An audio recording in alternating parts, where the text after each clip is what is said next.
ওই ৭টার সময় আমি ৭টার দিকে আর কি ওই ভোজন বাড়ির ওই রেস্টুরেন্টে যাই। ওখান থেকে আমি কফি খাই একটা, খাইয়ে আমি রাস্তার পাড়ে এসে গাড়ির জন্য দাঁড়ায় থাকি। আমি ফোন দিছিলাম অনেকেরই, রোনার ফোন দিছিলাম, আরও আমার 2-3টে লোকের ফোন দিছি, ওরা যায়নি। আর আমার মন মানসিকতা ভালো না, আমি কফিটা খাইয়ে চলে আসছি। ওই ভাইয়া বললো যে আপু আজকে একা একা মন ভালো না। আমি বললাম ভাই আমার মনটা ভালো না, তা বলে আমি চলে আসছি। আসি ওখানে দাঁড়াইছিলাম রিক্সার জন্য।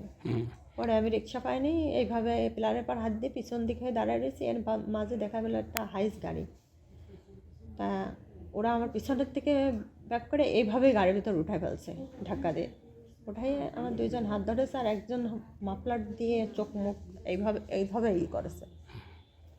করার পরে আর যদি একটা মানুষ হাত ধরে, এমনি আমি অসুস্থ।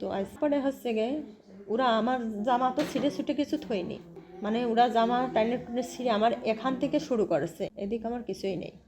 হ্যাঁ, একজন এটা করার চেষ্টা করেছে, একজন। তবে আমার এই এই সব জায়গায় দাগ আছে এখনো, খানছনো লাইথানো, পুরানো তো সব শরীরই পুরানো। ছবি তুলছে দেখেন, সব্য শরীর পুরানো পুরানো, যন্ত্রণায় মরে যাচ্ছিলাম। আমার চিনতে পারিনি, তবে আমার নাজমুল কামরুল খন্দকার যার সাথে আমার বিয়ে হয়েছিল তাদের সাথে আমার শত্রুতা, তারাই আমার হুমকি দিচ্ছে, তারাই আমার নিয়ে এটা করছে।